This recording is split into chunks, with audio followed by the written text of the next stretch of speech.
Okay, so today I'm going to talk about functional components or developing websites with functional components in React, and especially using React hooks, because basically when React released React hooks, it was to make functional components also have the functionality that class components had in the past. So basically, your code base can now be more, what do you call it? Sorry, your code base can now only be functional components, and you don't need a mixture of class and functional components. But I'll talk about that now. So the main advantages of using functional components in React is there's less boilerplate code, so there's not so many unnecessary syntax required. It's also easier to read and understand the code because, as we know as developers, like you spend a lot more time reading the code than writing it. And then there's also potential performance benefits in some scenarios. Now, React hooks basically allow us to use functional components the way that we used class components in the past. So we can basically add states, we can add lifecycle hooks, like the component did mount, component should mount, that kind of hooks. And then we can also share non-visual logic. And that is very important in React because mostly we couple UI to a component, but now with custom hooks, we can basically share non-visual logic as well because you can create your own React hooks for certain scenarios.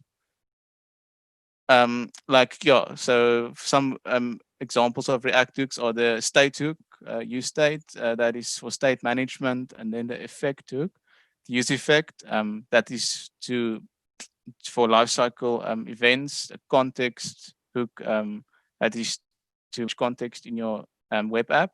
And then there's also a few others that you can read on. So basically the most used one is the use state hook. So what that does is basically creates a state in a similar way that it was done in functional class-based components in the past. So you get like the first argument is the state, it's the variable, and then the set state is the function that is used to update the state. And then you can also set your initial state.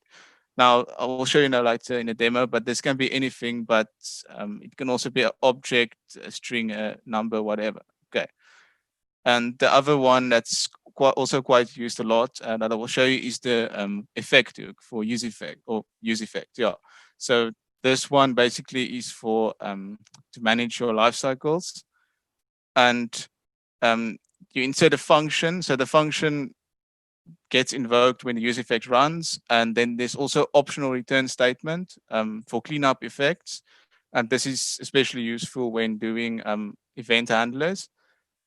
And then there's also optional dependency array. So what this do is your use effect will only run again when one of those usually state variables change that are in the dependency array. So this is also for optimizing your code.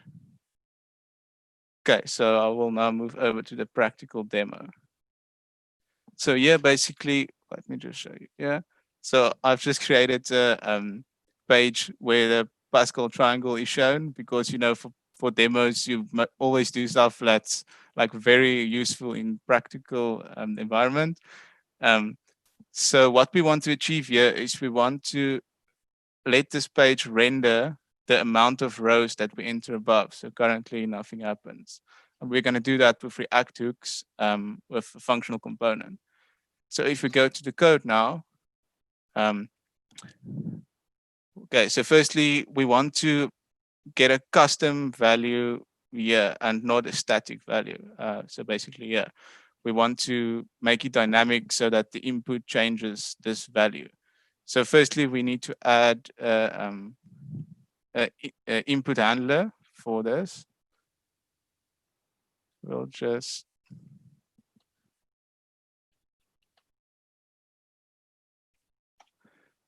and on this input handler, we basically just want to set the state to the value we entered in the input. So we will do it like this.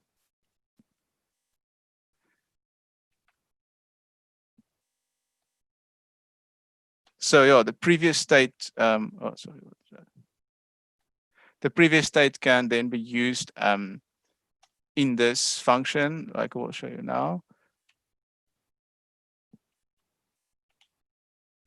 So because we're using this object for our state, we have to like, what do you call that now? Yeah, insert the previous state also into the object. So I'll just change the number of rows. Just use this for now.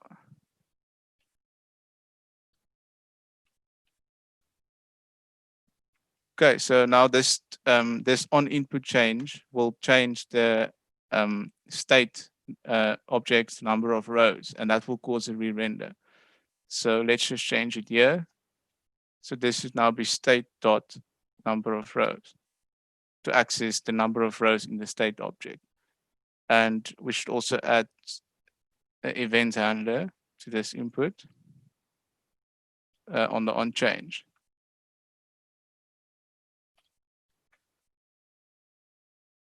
Okay, so if we type something in the text box now, it will basically re-render the page and display the correct amount of rows we need for this triangle. Now another thing we can do, state is also used a lot when you want to change CSS properties dynamically. So you have to find colors, and I'm going to implement a button that can toggle like dark mode on the website. That's something nice to do, and that's also, we can learn our state work through that.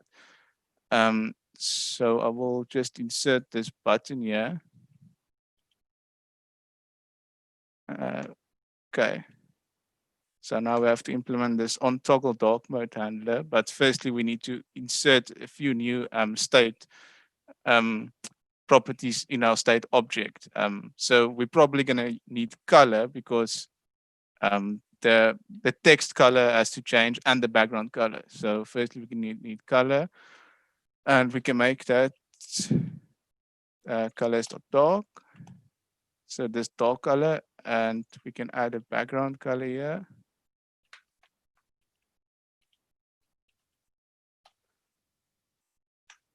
Okay, so now we need on toggle event for that button. What did I call it now?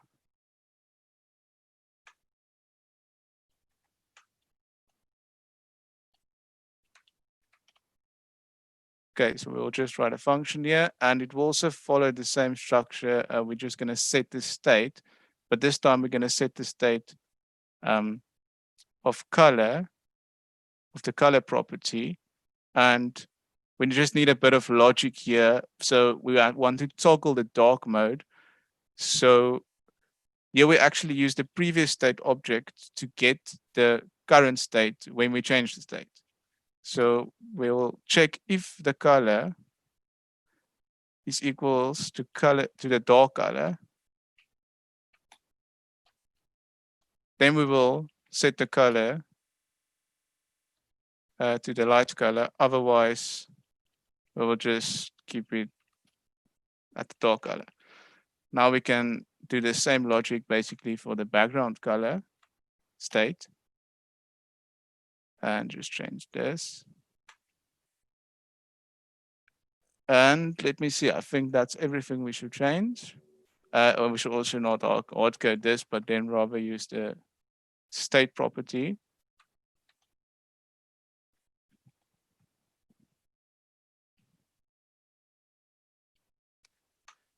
Yeah, so basically I've used inherit on the button and the input, so they will also change when the dark mode is activated. So let's see that in action.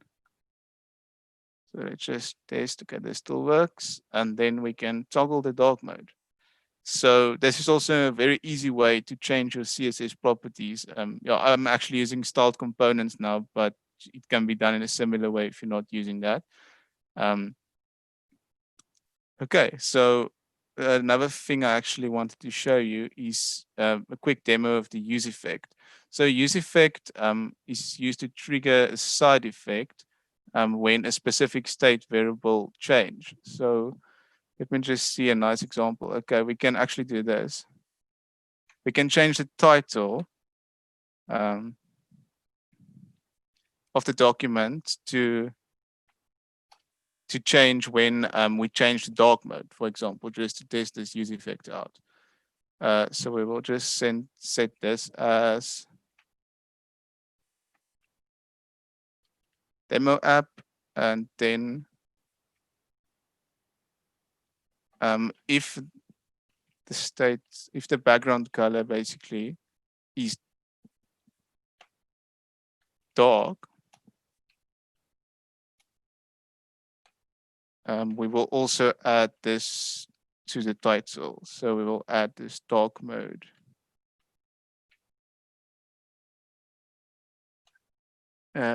Wait, otherwise we just add nothing. Okay, let's see that in action, but we actually have to add something here also. So for what change or state change do we look to run this effect? So it's basically only the state, the background color. So we can actually test this, and it won't, yeah. It won't change the title because we need to add this to the dependency array. This background color state, because we have to look for a change on this state, and then this event will be triggered. So as you can see there now, it gets changed. And yeah, I think that's all we have time for today. But yeah, thank you everyone for tuning in, and I hope you all of the best.